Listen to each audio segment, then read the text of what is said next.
Have you ever tried to compare like the environmental impact of a gas-powered car versus an electric one? Oh, yeah. It's kind of like comparing apples and oranges, or maybe Yeah. like internal combustion engines and battery packs. Yeah, The point is, it's really hard to get a clear picture. it is. But that's where today's deep dive comes in. Okay.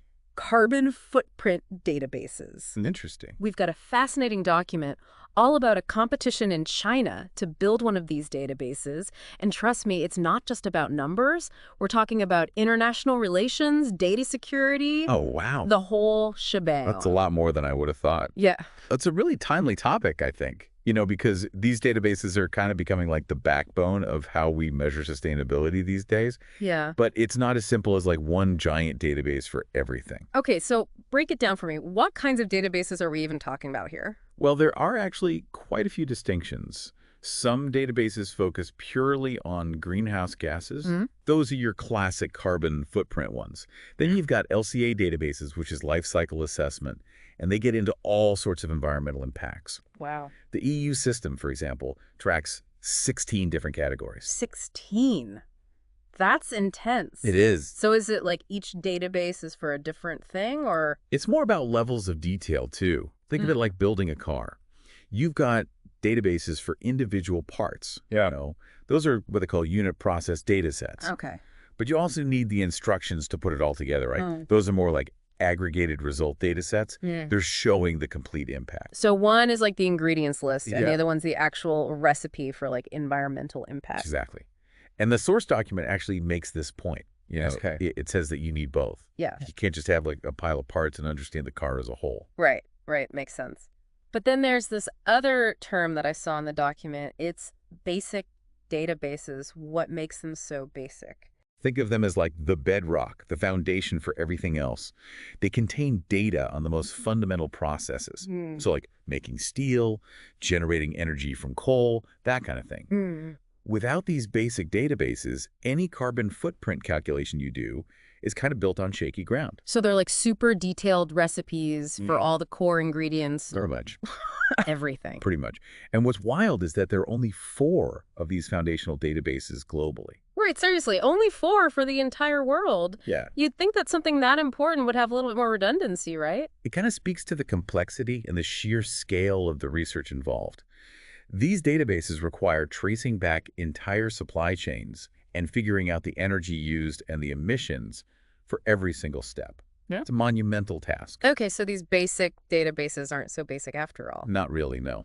So tell me more about these heavy hitters, these global databases. Sure, so we've got EcoInvent from Switzerland. Okay. We've got Spherigabi, that one's from the US and Germany. Yep. IDA from Japan. Okay. And then the CLCD, the China Life Cycle Database, which is the newest one. It was launched in 2010. Okay, and that's the one at the heart of this Chinese competition, right? It is, yeah. So why is China going through all this effort to make their own database when these other big databases already exist? Well, that's where things get really interesting. The document highlights how Gabi and EcoInvent have created what they call Chinese electricity models. But, That doesn't catch. yeah, Okay. these models might be using data that doesn't entirely reflect the reality of Chinese production. Oh. And there's this concern that EU regulations could end up relying on these potentially inaccurate models to calculate the carbon footprint of Chinese products. So it's like judging someone based on outdated information. Not really a fair assessment, is it? Not really. Yeah. And that's a big driving force behind this competition. Yeah. China wants to build this open and transparent database that uses data that's been collected and verified within their own borders. Okay, now I'm starting to see why they're doing this. But building a database from scratch, that sounds like a massive undertaking. Where would they even begin? Well, the document lays out a two-pronged approach. Okay. First, they're going to leverage this eFootprint online system, and they're also going to use their existing CLCD database as a foundation. And then second, they're committed to making sure that all models are verifiable and transparent, Okay. so users can trace the data back to its source, which ensures accuracy and fights against any like black box calculations that might obscure the true footprint. So transparency seems to be like the name of the game here. It really is. But how does it actually work in practice? Can you walk me through it? Sure. Let's take cement production, which the document uses as an example. Okay. It starts with meticulous data collection. Okay. They break down the entire process of making cement into tiny little steps, like quarrying limestone, transporting materials, grinding the cement. Each step is meticulously documented. Wow, that sounds incredibly detailed. It is. Yeah. Each step is analyzed for its energy consumption, its emissions, materials used, you name it. Wow. And then this very granular data gets fed into a platform like eFootprint, and then it's linked to the CLCD database so they can have a more holistic picture of the entire production process. So they're not just measuring the final product, they're looking at the entire journey. Exactly. Yeah. And they need to do this for countless products and industries. Wow. It's a huge undertaking, but with potentially huge payoffs. Okay, so I'm really starting to see the scale and the ambition behind this competition. Yeah. But is this all just about data and numbers? What's the real-world impact of all of this? Well, this competition isn't just about building a database. Right. It's about giving China a seat at the table when it comes to global carbon accounting. They want to ensure that their products and industries are assessed fairly and accurately. So it's about representation and having a voice in how sustainability is measured on this global stage. Precisely. And this has implications that reach far beyond China. It could influence how other countries approach carbon footprint databases and really shape the future of international trade. Now that's a game changer. But before we get too far ahead of ourselves, let's bring it back to the individual. How does all of this impact the average person? That's where things get really interesting. Well, imagine walking into a store and being able to instantly compare the carbon footprint of different products, Okay. like those apples and oranges you mentioned, Yeah. but with actual data. Yeah. Yeah, so no more guessing games Right. or relying on, vague labels. You can actually make informed choices based on, hard numbers. Exactly. And it's not just about consumers feeling good about their purchases, you know? All right. Businesses could use this data to pinpoint areas where they can reduce their environmental impact. So there's, a potential economic incentive for businesses to kind of get on board, too. Absolutely. And let's not forget about the policymakers. Governments could use this data to shape policies that promote sustainability and help us reach those climate goals that everyone's always talking about. Right. Okay, so it's like this ripple effect. Yeah. From individuals making informed choices to companies cleaning up their act to governments steering the ship in the right direction. Exactly. And this Chinese competition really highlights the importance of global collaboration. Yeah. They're pushing for an open and transparent database that the whole world can benefit from. Right. The document really emphasizes that this isn't about China going it alone. All right. This is about creating a resource for everybody. Exactly. It's about recognizing that climate change is a global challenge. Yeah. And it demands a collective response. For sure. Having accurate and accessible data is essential for building trust and fostering cooperation between nations. And it's also about making sure that countries like China have a voice Yes. in how sustainability is measured and evaluated on this global stage. Right. Precisely. It's about leveling the playing field and ensuring a more equitable system for assessing environmental impact. Worldwide. Yeah. Okay, this is all incredibly exciting. It is. But I do have to ask, are there any downsides to this? Oh, of course. It can't all be sunshine and rainbows, right? You're right. There are definitely challenges that we have to consider. Data collection and verification can be incredibly complex and time-consuming. Yeah. And there's always the risk of data being manipulated or misinterpreted. Right. And what about the issue of standardization? Yeah. If every country is using different methods or data sources, Okay. how can we be sure that we're comparing apples to apples? That's a crucial point. Developing common standards and protocols is going to be essential for ensuring that these databases are truly effective tools for global carbon accounting. So it's not just about building databases, it's about building trust, Right. collaboration, and a shared understanding of how to use this data responsibly and effectively. Exactly. And that's why initiatives like this Chinese competition are so important. Yeah. They're not just about crunching numbers. Yeah. They're about sparking dialogue and finding common ground on this very critical issue. It's about realizing that we're all in this together and we need to work together to find solutions. Precisely. Okay, so we've talked about the benefits, the challenges, the global implications. We have. But let's take a step back for a second and consider the bigger picture. What are the long-term consequences of this shift towards more comprehensive carbon footprint analysis? That's where things get really thought-provoking. Okay. Imagine a world where carbon footprint data is readily available and integrated into every aspect of our lives. Okay. From what we buy at the grocery store, to how companies invest their money, to how governments craft policies. That's like looking at the world through this new lens. Yes. One that brings sustainability into really sharp focus. Exactly. Sustainability could become a core value that drives decision-making at every level. But couldn't that also create new points of tension?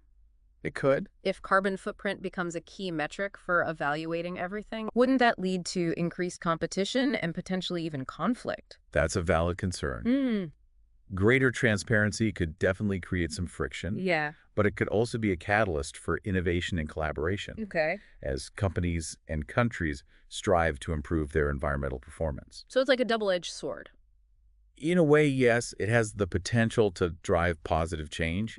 But it also comes with risks and challenges that we need to be mindful of. That's why it's so important to have these conversations. It is. To really grapple with the complexities and the nuances of this issue. For sure. And work together to find solutions that are both effective and equitable. I couldn't agree more. All right, before we wrap things up, let's zoom back in on that Chinese competition. Okay.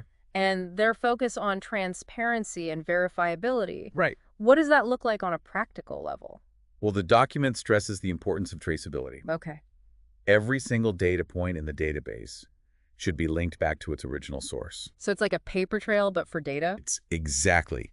Whether it's a scientific study, a government report, or internal company data. Okay. Users should be able to follow the data back to its roots. So it's about creating a system of accountability. It is. Knowing where the data comes from and being able to verify its authenticity. Precisely. And it's not just about tracing the data. Right. It's about making the methodology transparent as well. Okay. How are the calculations being done? Yeah. What assumptions are being made? Right. This information should be readily available and easy to understand. So it's about demystifying the process. Yeah. And empowering anyone to understand how these carbon footprints are being calculated. Exactly. Transparency is the key to building trust and ensuring that these databases are used responsibly and ethically. You know, I have to admit, I came into this thinking carbon footprint databases were just about numbers and calculations. Right. But it's so much bigger than that. It really is. It's about transparency, accountability, collaboration. Right. Ultimately, it's about empowering people to make more informed decisions about the impact of their choices. Well said. It's a crucial piece of the puzzle It is. when it comes to building a more sustainable future. I wholeheartedly agree. Okay, before we get too philosophical, Right. let's bring it back down to earth for a moment. What can our listeners do if they want to learn more or even get involved? Sure. The document mentions some resources, right? Yes, there are several links in the document that will lead you to more information about the Chinese competition, Okay. the e-footprint system, and the CLCD database. Fantastic. We'll make sure to include those links in the show notes for anyone who wants to explore further. Excellent. Okay, so I think we've covered just about everything. Indeed we have. It's been a fascinating discussion. And I have a feeling this is just the beginning of a much larger conversation I think so too. as the world continues to grapple with climate change. Right. And the need for sustainable practices, carbon footprint databases are only going to become more important. I absolutely agree. But before we wrap up this deep dive, I want to leave our listeners with a thought-provoking question to ponder. Okay. How do you think the development of comprehensive and reliable carbon footprint databases will shape the future of consumer choices, business practices, and international trade? Yeah. Will greater transparency lead to more sustainable outcomes, or will it create new points of contention? That's a good question. These are complex questions with no easy answers, but they're questions worth wrestling with as we navigate the uncharted waters of a more sustainable future. That's an excellent point to leave our listeners with. The journey towards a more sustainable future starts with awareness. Right. And that's what we're all about here on the Deep Dive. Well said. And speaking of awareness, I think it's time for that final brain tickle moment, you know, something to really get our listeners thinking. Okay, hit me. We've talked a lot about how these databases can help us make more informed choices. Right. But what if we took it a step further? Okay, I'm listening. What if instead of just focusing on the carbon footprint, we expanded these databases to encompass the social impact of products as well? Hold on. You're blowing my mind a little bit. It's a big idea. You mean like fair labor practices, ethical sourcing, community impact, that kind of thing? Precisely. Wow. Imagine a database that gives you like a holistic view of a product's impact, not just environmental, but social as well. That would be revolutionary. It would. It would completely change how we evaluate our choices as consumers. Right. No more turning a blind eye to the human cost of what we buy. Exactly. It could usher in a whole new era of conscious consumerism, Yeah. where we prioritize products that are both good for the planet Yeah. and good for people. Wow, that's a powerful thought to end on. It is. Taking this whole idea of transparency and accountability to a whole new level. It's a vision we're striving for. Absolutely. Well, on that note, I think we've officially reached the bottom of this deep dive. I think so. We've explored the fascinating world of carbon footprint databases, from the nitty-gritty details of data collection to the broader implications for global sustainability trade and even our own values as consumers. It's been a pleasure joining you on this journey. And a huge thank you to all of you for listening. Yes, thank you. Remember, the quest for a more sustainable future begins with awareness, and hopefully this deep dive has sparked a few new ideas and inspired you to look at the world through a slightly different lens. I hope so too. So until next time, keep exploring, keep questioning, and keep diving deep into the world around you. And who knows, maybe one of you listening will be the one to develop that groundbreaking database that encompasses both the environmental and the social impact of our choices. Oh, that would be something to see. Until then, stay curious, deep diver seizes.